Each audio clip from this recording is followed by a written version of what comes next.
তোমরা হেদায়াত পেয়ে গেলে, তোমরা কামিয়াব হয়ে গেলে, তোমরা সাকসেসফুল হয়ে গেলে। আর যদি নবীকে বাদ দিয়ে নিজের মন মতন চলো, এখানেও বরবাদ হবে, ওখানেও নরকে যাবে। বলে কেমন করে? তুমি কি ভেবে নিয়েছো দুনিয়ার বুকে যা ইচ্ছে তাই করব, ক্ষমতার জোরে যা ইচ্ছে তাই করব, মরার পরে শ্মশানে পুড়িয়ে দিবে, কেশা খতম হয়ে যাবে? এটা তোমার ভুল ধারণা। পরব শান্তি রূপম অতি ভয়ঙ্করম। জেনে রাখো, দুনিয়ার বুকে থাকাকালীন যদি যারা পরিমাণ অন্যায় করে থাকো, মরার পরে শ্মশানে পুড়িয়ে দিলেও পরিত্রাণ পাবে না। কেননা মহান স্রষ্টা তোমাকে সৃষ্টি করেছে, ওই স্রষ্টার দরবারে হাজির দিতে হবে। তোমার জন্য পরব শাস্তি রূপম অতি ভয়ঙ্করম, তোমার জন্য ভয়ঙ্কর শাস্তির ব্যবস্থা হবে। তাই জেনে রেখো, নিজের ক্ষমতার জোরে ওটাকে দুর্ব্যবহার করিও না। এটা আমার কোরআনেও বলা হয়েছে, কাইফা তাকফুরুনা বিল্লাহি ওয়া কুনতুম আমওয়াতান ফাআহইয়াকুম সুম্মা ইউমিতুকুম সুম্মা ইউহীকুম সুম্মা ইলাইহি তুরজাউন। ও আমার বান্দারা, কি করে অস্বীকার করো রে? কি এমন মায়ায় পড়ে গেলে আল্লাহ থেকে দুনিয়ার মোল্লা তোমার পছন্দ হলো? কি এমন মায়ায় পড়ে গেলে, কি এমন ধোকায় পড়ে গেলে যে আল্লাহ তোমাকে সৃষ্টি করলো? ও কুনতুম আমওয়াতান, তোমার কোনো অস্তিত্ব ছিল না। যেই বাবার অরুষে তুমি জন্ম নিয়েছো, ওই বাবাও তোমাকে চিনতো না। যেই মায়ের গর্ভে জন্ম নিয়েছো, ওই মাও তোমাকে জানতো না। তোমার কোনো পরিচয় ছিল না। আজকে বিশাল বড় বক্তা হয়ে গেছো, আজকে বিশাল বড় ডাক্তার হয়ে গেছো, আজকে বিশাল বড় পণ্ডিত হয়ে গেছো, আজকে বিশাল বড় ডিরেক্টর হয়ে গেছো। কিন্তু জেনে রাখো, তোমার ব্যাকগ্রাউন্ডে ফ্ল্যাশব্যাকে যাও, যত বড়ই বক্তা হও আর যত বড়ই ব্যারিস্টার হও না কেন, তোমার শুরুয়াত তো নাপাক পানি দিয়ে তৈরি হয়েছো, তোমার শেষ হবে পচা মাটি দিয়ে। তোমার অহংকার করার কোনো উপায় নেই, তোমার অহংকার সাজে না। তুমি একদিন মৃত ছিলে, তোমার কোনো পরিচয় ছিল না। আমি আল্লাহ ফাহিয়াকুম, আমি তোমাকে জীবিত করেছি। আর এই দুনিয়াতে আসার পরে তুমি তোমার আল্লাহকেই ভুলে গেলে। কি এমন জিনিস তোমার ভালো লেগে গেল যে আল্লাহ থেকে দূরে সরে গেলে? কিন্তু বান্দা জেনে রাখো, আমি ছাড় দিয়েছি, ছেড়ে কাউকে দিই নাই। ফাহিয়াকুম, আমি তোমাকে জীবিত করেছি বলে দুনিয়ার মায়ায় পড়ে যা ইচ্ছে তাই করে বেড়াচ্ছ। কিন্তু জেনে রাখো, এই জীবনটা শেষ জীবন নয়। কেননা এরপরে আরো একটা জীবন রয়েছে। সুম্মা ইউমিতুকুম, তোমাকে মৃত্যুবরণ করতে হবে। আর মরে গিয়ে ভাবছো কবর দিয়ে দিবে, জানাজা পরে মাটি দিয়ে দিবে, কেশা খতম হয়ে যাবে। তোমার ভুল ধারণা। সুম্মা ইউহীকুম, মরে গেলেও মাটিতে পড়ে গেলেও পচে গেলেও তোমার কোনো পরিত্রাণ নেই। আমি আল্লাহ আবার জীবিত করব। আর জীবিত করে ভাবছো যেখানকার খুশি সেখানে ছেড়ে দিব, কখনো না। সুম্মা ইলাইহি তুরজাউন, তোমাকে চূড়ান্ত সিদ্ধান্তের জন্য খোদার কাজ করাই তোমাকে হাজির একদিন হতে হবে। তাই দুনিয়ার মায়ায় পড়ে জেনে রাখো, আল্লাহকে ভুলিও না। মহান আল্লাহকে পাওয়ার জন্য একজন রসুল তোমাদের নিকটে পাঠিয়েছে, ওই নবীকে আদর্শবান মেনে করো। লাকাদ কানা লাকুম ফি রাসূলিল্লাহি উসওয়াতুন হাসানা। আল্লাহর রসুলের জিন্দেগিকে তোমার জিন্দেগির সঙ্গে যদি মিলাতে পারো, তোমরাই কামিয়াবি হবে, তোমরাই লাভবান হবে। তাই আমার গুরু নানক বলে, শোনো, পৃথিবীর বুকে তোমরা দুনিয়ার মোহে পড়ে ওই মহান ঋষির কথা বাদ দিয়ে যদি নিজের মন মতন চলো, সব জায়গায় বরবাদ হবে। কেননা তখন অনেকেই বলে, মুসলমানের নবীকে কেন আমরা মানতে যাব? হযরত মুহাম্মদ সাল্লাল্লাহু আলাইহি ওয়াসাল্লাম, উনি তো মুসলমানদের নবী, ও তো টুপিওয়ালার নবী, ও তো কলমা পড়নেওয়ালার নবী। এটা তোমার ভুল ধারণা। বলে কেমন করে? আমার আল্লাহ হলেন রব্বুল আলামিন। তামাম যত সৃষ্টি রয়েছে সকল সৃষ্টির জন্য রব হলেন আমার আল্লাহ। আর যত সৃষ্টি রয়েছে সকলের জন্য রহমত হলেন আমার রাসূলুল্লাহ। সুবহানাল্লাহ, সুবহানাল্লাহ। কারণ আমার আল্লাহ হলেন রব্বুল আলামিন, আমার নবী হলেন রাহমাতাল লিল আলামিন। আল্লাহর খোদাই যত দূর রয়েছে, নবীর মুস্তাফাই তত দূর রয়েছে। জাকির হোসেনের যেই নবী, জয়দেবেরও সেই নবী, শঙ্করের যেই নবী, আব্দুল জব্বারেরও সেই নবী, আব্দুল খালেকের যেই নবী, বিষ্ণু দাসেরও সেই নবী। তাই তোমার ভুল ধারণা, মুস্তাফা কোনো মুসলমানদের জন্য নয়, সকল সৃষ্টির জন্য দয়ার অবতার হয়ে এসেছেন। বলে কেমন দয়া? তোমরা যে মনে মনে সব সময় বলো কৃপাময়ী মহালক্ষ্মী দয়ামতী পূর্বেস্তে, পৃথিবীর বুকে মনে করো মহান স্রষ্টার করুণা ছাড়া কেউ স্বর্গ পেতে পারে না। আমরাও তো সবাই বলি আল্লাহর দয়া ছাড়া কেউ জান্নাতে যেতে পারবে না। ও যত বড় বক্তা হোক না কেন, যত বড় ইবাদত গুজার হোক না কেন, আল্লাহর দয়া ছাড়া কেউ জান্নাতে যেতে পারবে না। ও তো ফারাজিরাও বলে, ও তো হানাফিরাও বলে, ও তো দেওবন্দিও বলে, ভূতবন্দিও বলে, যত বান্দি রয়েছে সবাই বলে আল্লাহর দয়া ছাড়া কেউ জান্নাতে যেতে পারবে না। আরে গাধা, তোর কি ব্রেনে আসে না? দয়া হলো বাংলা ভাষা, এর আরবি হলো রহমত। আল্লাহর রহমত ছাড়া কেউ জান্নাতে যেতে পারবে না। তার মানে বুঝতে পারলি না রহমত কোনো মূল্য নয়। আমার রাসূলুল্লাহ উনি হলেন রাহমাতাল লিল আলামিন। এক কথার 100 কথা সমান। এতে একটাই কথা বোঝা গেল, আল্লাহর রাসূল ছাড়া কেউ স্বর্গ এবং জান্নাত কখনোই যেতে পারে না। সুবহানাল্লাহ, সুবহানাল্লাহ। আল্লাহর নবী ছাড়া কেউ জান্নাতে যেতে পারে না। তাই জেনে রাখো, ওই মহান নবীকে মানো। উনি এমন নবী গো, উনার মতন চরিত্র বানার কেউ হবে না, উনার মতন আদর্শ বানার কেউ হবে না। পৃথিবীর বুকে যত ধর্ম রয়েছে, ভগবান শ্রীরামচন্দ্র বলুন, শ্রী লক্ষ্মণ বলুন, শ্রীকৃষ্ণ বলুন, যত ধর্মের মহান অবতাররা রয়েছেন, ইনারা প্রত্যেকেই মহামানব, ইনারা প্রত্যেকেই মহান দেবতা, প্রত্যেকেই মহামানব। মানুষকে শিক্ষা দিয়েছে, ও জগৎবাসী শোনো, তোমরা মানুষ মানুষকে ভালোবাসো, মানুষের মধ্যে বিভেদ সৃষ্টি করো না। কে হিন্দু কে মুসলমান দেখিও না। মানুষ যদি হয়ে তোমরা মানুষকে ভালোবাসো, এর বদৌলতে মহান স্রষ্টা তোমাকে ভালোবাসবে। কিন্তু ওই দেবতার কথা না মেনে যদি নিজের মন মতন চলি, এখানেও বরবাদ হব, ওখানেও বরবাদ হব। তাই জেনে রাখো ও আমার বান্দারা, দুনিয়ার মোহে পড়ে সময়কে নষ্ট করে দিও না। আল্লাহর দেওয়া সময়কে কাজে লাগাও, তাহলে তোমরা লাভবান হবে। আর আল্লাহর উপর যদি ভরসা থাকে, তাহলে সব দিক দিয়ে তোমরা জয়লাভ হবে। আর আল্লাহর উপরে যদি তোমাদের ঈমান কমজোরি হয়ে যায়, তাহলে সবই বরবাদ হবে। জেনে রাখো, দুনিয়ার ধন দৌলত টাকা পয়সা আজকে আছে কালকে নাও থাকতে পারে, এটা হাতের ময়লা। কিন্তু ঈমান যদি চলে যায়, আজকের ধন দৌলত গেলে পরিশ্রম করলে আবার ফেরত আসবে, কিন্তু ঈমান চলে গেলে কখনোই আর পাবে না। তাই ঈমানকে মজবুত রেখো, দুনিয়ার মোহে তোমরা পড়িও না। কিন্তু আল্লাহর বান্দা, দুনিয়ার মোহে টাকার লোভ দেখালো কাজ করতে হবে না, তোমাকে কাজ কাটতে হবে না। প্রত্যেক দিন তোমার বাড়িতে আমি 4টে করে সোনার আশরাফি দিয়ে দিব। আগে তো রাত্রে ইবাদত করতে, আজ থেকে দিনেও ইবাদত করবে। এই যেমন কথা বললো, কুড়াল ঘাড়ে করে নিয়ে বাড়ি চলে গেল। এখান থেকে বলছিলাম, আগে বলবো তো অসুবিধা হয় না আপনাদের?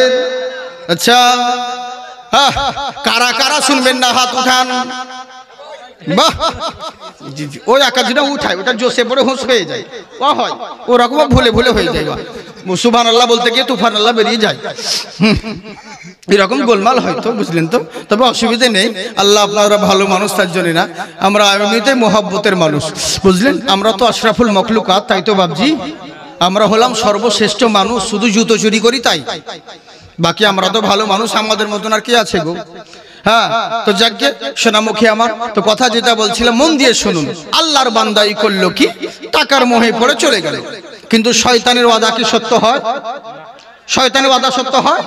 একদিন পয়সা পেল, দ্বিতীয় দিন আর পেল না, তারপরের দিন হয়ে গেল, শয়তান পয়সা দেয় না। অথচ আল্লাহ বলেন ইন্নাকা লা তুখলিফুল মিয়াদ, আমার ওয়াদা কখনো ভঙ্গ হয় না। কিন্তু আল্লাহর ওয়াদার পিছনে ছুটে বেড়ায় না মানুষ, মোল্লার ওয়াদার পিছনে ছুটে বেড়ায়। বলে না, আজ যদি কোনো নেতা বলে আমি তোমাকে এই দিয়ে দিব, ওর পিছন দৌড়ে বেড়াবে। কিন্তু আল্লাহ যে বলেছে বান্দারে, ওরে একটা ভোটের এত দাম তুই ভালো করে জেনে গেলি, কিন্তু আমি যে বললাম 2 রাকাত নামাজের দাম তোর জিন্দেগির চাইতে বেশি দামি, কিন্তু আমরা ও কথাগুলোকে গুরুত্ব দিলাম না, বুঝলে? ই করলো কি, একদিন 2 দিন 3 দিন হয়ে গেল, শয়তান যখন পয়সা দিল না, রাগে এবার করলো কি, কুড়াল কাঁধে নিয়ে চললো, যাকে কারো কথা শুনবো না, গাছ কেটেই ফেলবো, বুঝলেন? আজ এবার চলে গিয়েছে, কুড়াল কাঁধে করে চলে গিয়েছে। সামনে ওই শয়তান দাঁড়িয়ে গেছে, আবার কিন্তু এমনি করছে, আর ও রাস্তা গেছে। বলে কোথায় যাচ্ছ, কোথায় যাচ্ছ? বলে গাছ কাটতে। বলে না, যাওয়া হবে না।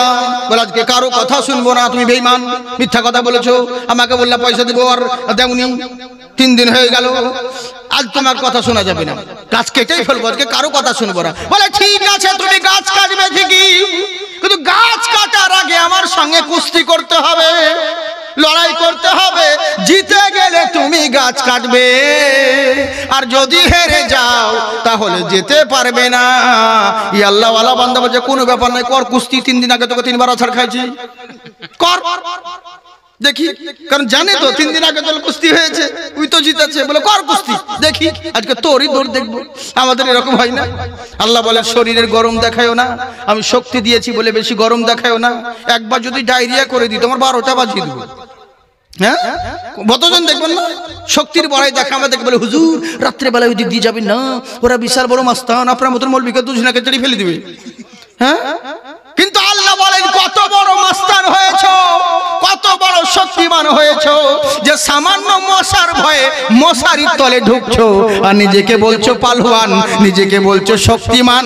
ওই শরীরের গরম দেখায়ও না, আমি আল্লাহ একটা লাঠির ভিতর থেকে মিষ্টি রস বের করতে পারি, আখের ভিতর থেকে যেমন মিষ্টি রস বের করতে পারি, বেশি বাড়াবাড়ি করো না, নইলে রসের পরিবর্তে বিষ বের করতে পারি। ইন্নাকা আলা কুল্লি শাইইন কদির, সমস্ত ক্ষমতা আমার রয়েছে। তাই আমার আল্লাহ বলছে বান্দা শোনো, সমস্ত ক্ষমতা আমার রয়েছে, তাই আমার নিয়ামতের শুকরিয়া আদায় করো, বেশি বড়াই দেখায়ও না।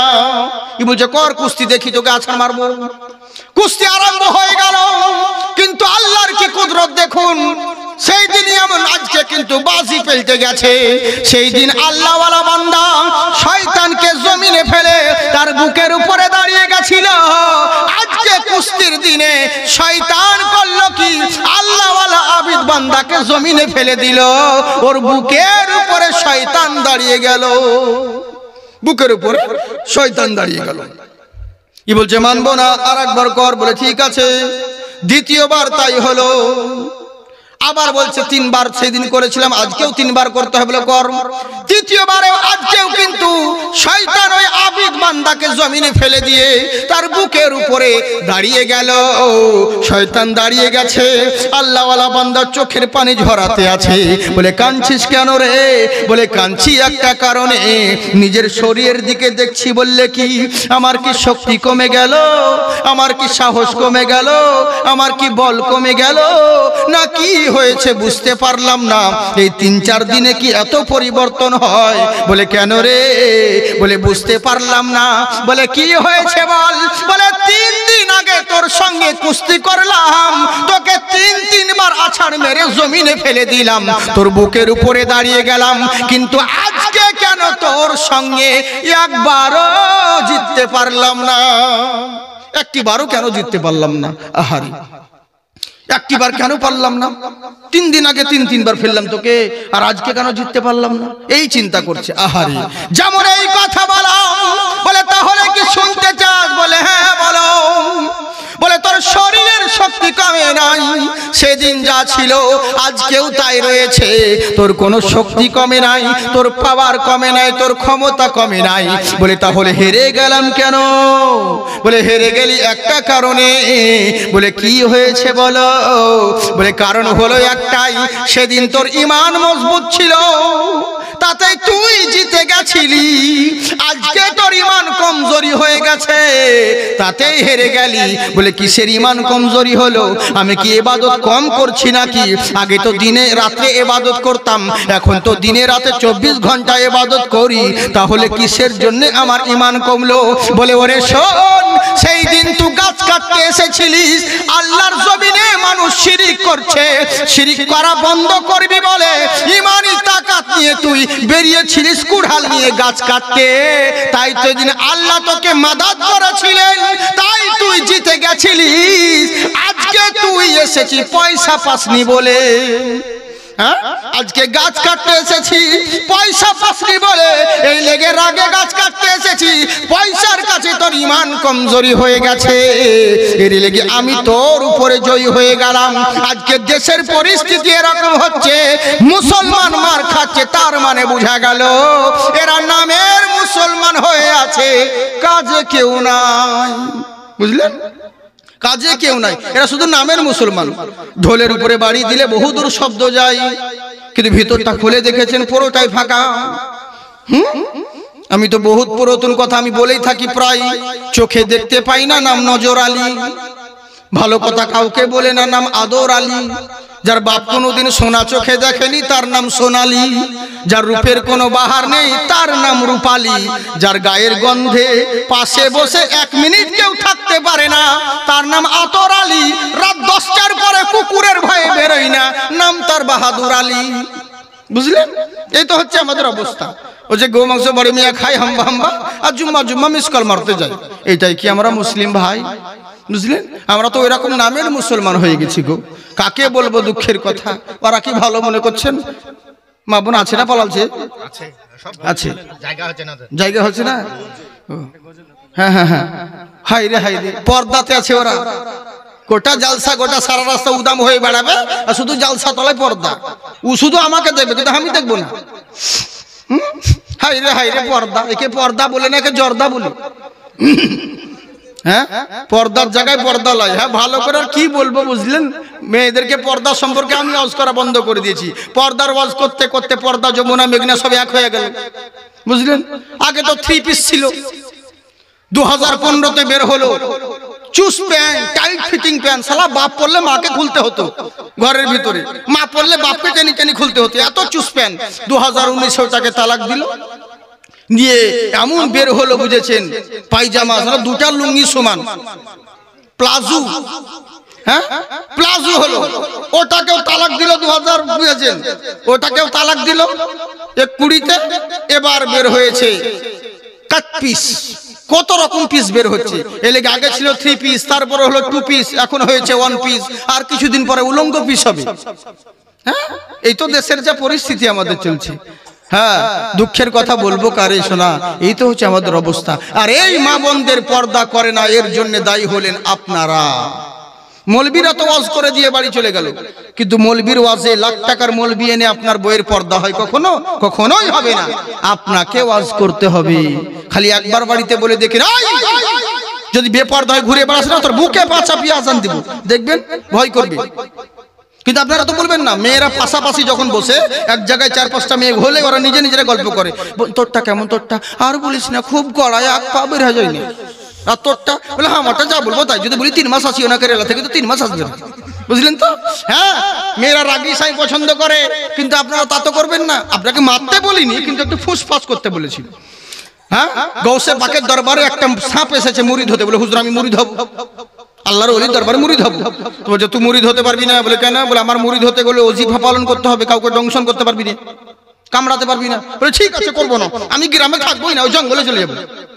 বুঝেছেন? বলে ঠিক আছে, মুরিদ হ। শর্ত দিলেন, কাউকে দংশন করতে পারবি না, কামড়াতে পারবি না। মুরিদ হয়ে চলে যায়, বেশ জঙ্গলে দিন কাটায়। কিন্তু ওখানেও শান্তি নাই। একজনের লকড়ি কাটতে গেছে, জ্বালানি কাটতে গিয়ে এবার কাঠ ফাট সব জ্বালানি হয়েছে। এবার বাঁধবো কিসে? সন্ধ্যা হয়ে গেল, দড়ি আর খুঁজে পাই না। এবার খুঁজতে খুঁজতে দৌড়তে দেখে পায়ে ঠকা লেগেছে।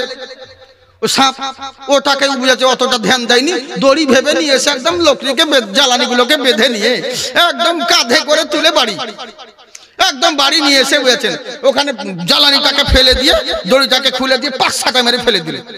ই সাপ কিন্তু গদ্দুন তেড়াতে তেড়াতে পীর সাহেবের দরবারে। বলে কি হয়েছে তোর অবস্থা? বলে হুজুর আপনার ওজিফা বানতে গিয়ে এই হাল হলো। বলে কেন? বলে আপনার মুরিদ হয়ে এই ভুল হইলো আমার। বুঝে কি হয়েছে? বলে জানেন এরকম জায়গায় আমি তো লোকালয়ে ছিলাম না, জঙ্গলে চলে গেছিলাম, ওখানে শান্তিতে তসবিহ তাহলিল করছিলাম, কিন্তু ওখানেও শান্তি নাই। একজন আমাকে দড়ি মনে করে দেন, এরকম আমাকে বেঁধে নিয়েছে, 5-7টা মেরে ফেলেছে। বলে তাই নাকি? বলে হ্যাঁ। বলে তুই কিছু বলিস নি কেন? বলে আপনি যে নিষেধ করেছিলেন যে কাউকে দংশন করতে পারবি না, কামড়াতে পারবি না, এই লেগে কিছু বলিনি। বলে আরে বেকুব কোথাকার, তোকে দংশন করতে নিষেধ করেছিলাম, ফস করতে তো নিষেধ করিনি। একবার যদি ফস করতি সারা 3 কিলোমিটার দূরে পালাতো লাফ মেরে। হ্যাঁ, কিন্তু ফস তো করনি। তো তেমনি আপনাদেরকে স্বামীদেরকে মারতে বলছি না, একটু ফুসফাস করবে। মারতে হবে না, মেয়ে ছেলে অবলা নারী মারতে হবে না, হ্যাঁ, তবে একটু মধ্যে মাঝে ফুসফাস করতে হয়। মৌলবীর ওয়াজ করলে হবে না, যে পর্দার ওয়াজ করো মা বোন তোমরা পর্দা করো, ওই মৌলবী যতই বলে যাক জলসা হয়ে যাবে, বাস ও পর্দাও ভুলে যাবে, বুঝলেন? আপনাদেরকে ওয়াজ করতে হবে, কিন্তু আপনারা তো করবেন না। পুরুষ নামে কলঙ্ক, পুরুষ নামে কলঙ্ক। ওরে বউকে শাসন করবে কি, ওই বউয়ের গোলাম হয়ে গেছে। হ্যাঁ গো, সামনে ছেলে কোলে করে নিজে মানে বউ শপিং করে বেড়াচ্ছে, শপিং ব্যাগ হাতে ভরে নিয়েছে, সামনে বউ শপিং করে বেড়াচ্ছে, আর পিছনের স্বামীর হাতে ছেলে দিয়ে দিয়েছে। আর এই গেঁড়া মার্কা বলো, বউ যেছে আগে স্বামী শপিং করতে করতে, আর এই ছেলে কোলে কোলে আদর করছে, আমার চৌ না, আমার লইল, আমার মই না, আমার টিয়া পাখি, খুব ছেলেকে আদর করছে। এর লেগে বলেছিলাম, বউকে সামনে দিও, আপন ছেলে কোলে নিয়া। যারা মরদ সেজেছে আসলে এরা মরদ নয়, মরদ নামে হিজড়া হয়ে আছে। আল্লাহর রাসূল বলেন, আদ-দাইয়ুসুল ইয়াদখুলুল জান্নাহ। যাদের অধীনে নিজের নারীরা রয়েছে, নারীদেরকে যারা কন্ট্রোল করতে পারলো না, মৌলবি হোক আর মাওলানা, জান্নাত তো দূরের কথা, জান্নাতের খুশবু পর্যন্ত পাবে না, বুঝলে? কিন্তু আমরা তো শুনি না। মৌলবীকে দায়িত্ব দিয়ে দিলাম, মৌলবী ওয়াজ করবে, মা বোন রাখবে, তোমরা রাগিও না, সোনামুখী তোমাদের কথা বলছি না, মা বোনদের কথা বলছি না, কিন্তু এখানকার মা বোনদের কথা বলছি না, বুঝলেন তো? মা বোন তোমরা শুনে রাগ করিও না, দুঃখ করিও না, আমার মা কলজা টুকরা, তোমাদের কথা কেন বলবো? ধুন, ওই একটা দিনের জালসা করতে এসে তোমাদের বিরুদ্ধে তো কথা বলে লাভ নেই, কারণ আমি তো জালসা করে চলে যাব, বিপদ হবে মৌলবী সাহেবের, কারণ মৌলবীদের ভাত তোমাদের হাতে। হ্যাঁ, পালি যখন পড়বে তখন তো বাবা জিরায়রা তো খাবার পালি বলে চলে যাবে, কিন্তু ভাত রান্না বান্না সব তো ওদের হাতে। যদি ভাতের তলে বীজ ভরা যায়, মৌলবিকার জালসা করতে হবে না, জানাজা পড়তে হবে ভাই। এরই লেগে বলছে, মা বোন তোমরা রাগ করিও না, তোমাদের কথা বলছি না, ও আমাদের ওদিকের মেয়েদের কথা বলছি, আমাদের ওই দিকের মেয়ে, তোমরা তো ভালো মানুষ, বুঝেছেন? কিন্তু অবস্থা হয়ে গেছে আমাদের এরকম। আপনাদেরকে বাড়িতে ওয়াজ করতে হবে, আপনারা এগুলো তো করবেন না। যে কোনো জিনিস হলে পরে শেয়ার করছেন, কই ইসলামিক কথাগুলো ভালো মন্দ নিজের পরিবারকে শেয়ার করেন না? নামাজি যারা রয়েছেন তাদেরকে বলবো, মসজিদে আজান দিল 4:30টায়, আপনি 3টেতে গিয়ে বসে আসলেন মসজিদে, ওটা বাহাদুরি নয়। আপনি 4:30তেই যান, কিন্তু যাওয়ার সময় বাড়িতে ছেলে হোক পোতা হোক আঙুল ধরে মসজিদে যান। আপনি আগে থেকে মসজিদে তাসবিহ করে যতটা নেকি না পাবেন, আপনি যে একটা ছেলেকে সঙ্গে করে মসজিদে নিয়ে যাচ্ছেন, তার চাইতে মহান আল্লাহ আপনার দ্বিগুণ নেকি দান করবেন, সুবহানাল্লাহ। কিন্তু আমরা তো এগুলো করি না, বুঝলেন? আমরা এসব করি না। আল্লাহ রাসূলের সামনে দিয়ে একটা জানাজা চলে যাচ্ছে, ইহুদিদের জানাজা, আমার নবী কান্না করছেন। সাহাবী জিজ্ঞাসা করছে, হুজুর আপনি কান্না করছেন কেন? বলে, কান্না করছি একটা কারণে, যে আমি থাকাকালীন আমার চোখের সামনে একজন বান্দা জাহান্নামী হয়ে গেল, ঈমান নসিব হলো না, আমি তাকে কলমা পড়াতে পারলাম না। এই হচ্ছে ব্যাপার। মানুষকে আহ্বান করেন দিনের পথে, কিন্তু কাকে আহ্বান করব? নিজেরাই তো দিনের মধ্যে নাই, নিজেরাই তো দিন কাকে বুঝে তাই বুঝে না, বুঝেছেন তো? একজনকে বলছে বুখারী হাদিস থেকে বলেন তো হুজুর, সহিহ হাদিস থেকে। বলে, সহিহ হাদিস তুমি বুঝো কাকে বলে? বলে, যেগুলানে সহিহ আছে সেগুলা সহিহ হাদিস, যেগুলানে আল্লাহ রাসূলের সহিহ আছে সেগুলাই সহিহ হাদিস। এই তো হচ্ছে আমাদের মানুষের বুঝ, বুঝলেন? বয়স হয়ে গেল এখনো কিছু বুঝলো না, বুড়িয়ে গেল, নামাজ পড়ে প্রত্যেকদিন, এখনো তাকবীর দেওয়াই শিখলো না। হ্যাঁ, অনেক মুসল্লি আছে, ওরে ওয়াজের চাইতে একটা নামাজের মশলা যদি শিখেন, আল্লাহ তার চাইতে দ্বিগুণ বেশি দান করবেন। 50,000 বছর জালসার থেকে একটা নামাজের মশলা শিখলে পর আল্লাহ ততটা নেকি দান করবেন, বুঝলেন? নফল ইবাদতের চাইতে। আমরা অনেক মানুষ আছি নামাজ পড়ি, কিন্তু নামাজের কোনো নিয়ম জানি না। তাকবীর দিতে বলে বলছে হাইয়া আলা সালাতে, হাইয়া আলা সালাতে, হাইয়া আলা ফালাতে, হাইয়া আলা ফালাতে, কদ কামাতে সালাতে, কদ কামাতে সালাতে, মানে সবই সালাতে সালাতে করে চালিয়ে দিল, বুঝলেন? হাইরে তাকবীর, বাপ রে, তাকবীর শেষই হয় না তো, একবার তারপরে যদি হলো বাস, এবার নামাজ পড়াচ্ছে, আল্লাহু আকবার। তো ওদিকে দেখছে, তো মৌলভী সাহেব যাই হোক, আসরের টাইমে নামাজ পড়তে গিয়ে, আসরের নামাজের নিয়ম কি বলেন তো? কেরাত আস্তে পড়তে হবে, নীরবে, বাতিনি, জাহিরে নয়। মাগরিব এশা ফজরে জাহিরে কেরাত করতে হয়, যোহর আসর বাতিনে কেরাত, নীরবে কেরাত করতে হয়। কিন্তু যাই হোক, ইমাম সাহেবের মুখ দিয়ে একটু জোরে বেরিয়ে গেছে কেরাত, আলহামদুলিল্লাহি রাব্বিল আলামিন। তো পিছন থেকে মুক্তাদি লোকমা দিচ্ছে, হুজুর আস্তে, হুজুর আস্তে। এটা লোকমা হলো? এতদিন বয়স হয়ে গেল, এগুলোই শিখলো না, এগুলোই জানলো না।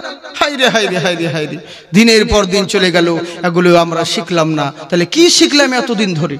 বলে, ওই তো হুজুর চলে গেল, এতদিন চলে গেল, আজকে দেখি সেই জুয়ান অবস্থা থেকে নামাজ পড়ছি, এত বছর 72 বছর বয়স হয়ে গেল আমার, মানে ওইভাবে চলে যাচ্ছে, তো কোনো ব্যাপার না। হ্যাঁ, হাইরে হাইরে হাইরে, ওযু করার নিয়মও অনেক মানুষ জানি না, অনেক ওযু করার নিয়ম জানি না, খালি বাস হাত ধুলাম, পা ধুলাম, ধুলাম নাকের গোড়া, আস্তে আস্তে চলে গেলাম যাই নামাজের গোড়া। হ্যাঁ, নিয়ত তো জানি না বলে আল্লাহ আমি নামাজ পড়বো না, লোকে আমায় ছাড়বে না, যা করবি কর, সব দিলে মৌলবীর উপর ভর, আল্লাহু আকবার। এই তো হচ্ছে আমাদের অবস্থা, বললেন।